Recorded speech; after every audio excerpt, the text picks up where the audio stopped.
జగద్గురువు ఆదిశంకరాచార్యులు మరియు శ్రీ శ్రీ శ్రీ రామానుజాచార్యుల జయంతుల సందర్భంగా ఆంధ్రప్రదేశ్ పురోహిత బ్రాహ్మణ సమాఖ్య మరియు కడప నగర బ్రాహ్మణ బంధువులచే భారతీయ ఐక్య వేదిక ఆధ్వర్యంలో సామూహిక ఉచిత ఉపనయన కార్యక్రమం జరిగింది.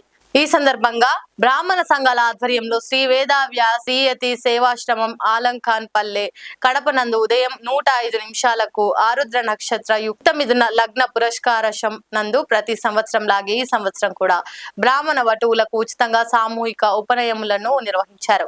అలాగే ఇంటి వద్దే నాంది చేసుకొని పూజా సామాగ్రితో పాటు వచ్చిన బంధుమిత్రులు అల్పాహార భోజన సదుపాయం కూడా ఏర్పాటు చేశారు. ఇక దానికి సంబంధించిన పోస్టర్ ను ఆవిష్కరించారు.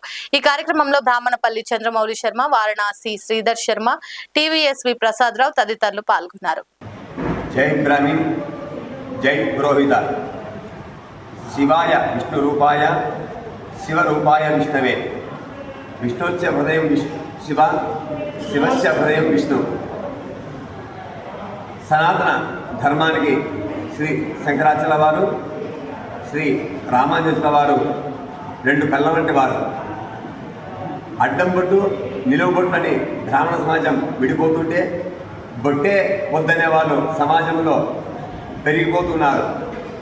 వీరికి మనం సమాధానంగా మనము శివకేశవ భక్తుల మందిరమైన బ్రాహ్మణ సమాజం అందరూ శ్రీ భగవత్ జగద్గురు శంకరాచార్యుల వారి, రామానుజుల వారి జయంతి సందర్భంగా 22వ తేదీ ఏప్రిల్ బుధవారము ఉదయం 6 గంటల నుంచి మధ్యాహ్నము 1 గంట వరకు బ్రాహ్మణ వటుకులకు ఉపనయన సంస్కారము, భోజన సదుపాయము, వసతి సదుపాయము, తదుపరి మోచపేట నందు గల శ్రీ శంకరమఠం నుంచి మున్సిపల్ గ్రౌండ్ నందు గల శ్రీ రాజరాజేశ్వరి దేవస్థానం వరకు శ్రీ శంకరాచార్యుల వారి, రామానుజుల వారి చిత్రపటాలతో అత్యంత కోలాహలంగా కోలాటంతో, చెక్క భజనలతో, మంగళ వాయిద్యాలతో, వేదమంత్రోచ్చారణతో కడప నగర బ్రాహ్మణ సమాజము మరియు కడప నగరంలో హిందూ ధార్మిక సంఘాలతో అత్యంత శోభాయమానంగా ఆధ్యాత్మిక యాత్ర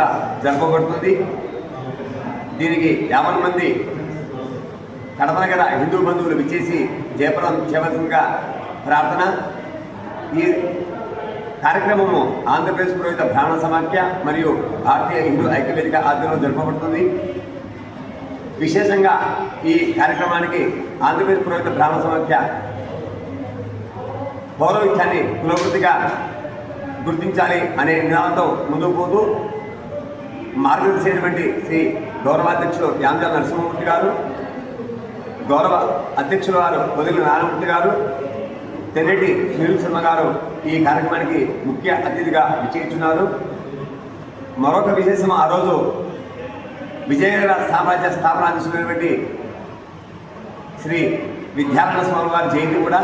అటువంటి ఎందరో మహానుభావులు పుట్టిన ఆ యొక్క జన్మదినోత్సవాన్ని మనము అత్యంత ఘనంగా జరుపుకొని వారి యొక్క అడుగుజాడల్లో వారి యొక్క భావజాలాన్ని విశ్వవ్యాప్తి చెందించి ఈ భారతదేశ సమాజాన్ని విశ్వరూపంగా నిలుపుటకు ప్రయత్నం చేయవలసిందిగా విజ్ఞప్తి. జై బ్రాహ్మణ్, జై పురోహిత. ఆ గుళ్ళో ఉదయం వరకు ఉపనయనాలు జరుగుతాయి. బ్రాహ్మణ సమూహ 5 కుటుంబాలు పాల్గొంటారు. ఆ భోజనాలు అయిన తర్వాత సాయంత్రము మోచేపేటలో శంకరమఠం ఉంది. అలాగే ఆ శంకరమఠం నుంచి మన ఈ రాజరాజేశ్వరి గుడి వరకు ఒకే రూట్ 1.5 కిలోమీటర్ ఎక్కువ దూరం లేకుండా ఎండాకాలం కాకుండా ఒక శోభాయాత్ర, 2 చిత్రపటాలు, 2 డీజేలు, హరహర శంకర, జయశంకర, శ్రీమన్నారాయణ శబ్దంతో వేదమంత్రాలతో ఒక కోలాటం, చెక్కబడి మన హిందూ సమాజం అంతా నడవాలని విజ్ఞప్తి చేసుకుంటూ దానికి సన్నాహ సమావేశం పెట్టి పెద్దలు కలుపుకుంటూ పోవాలని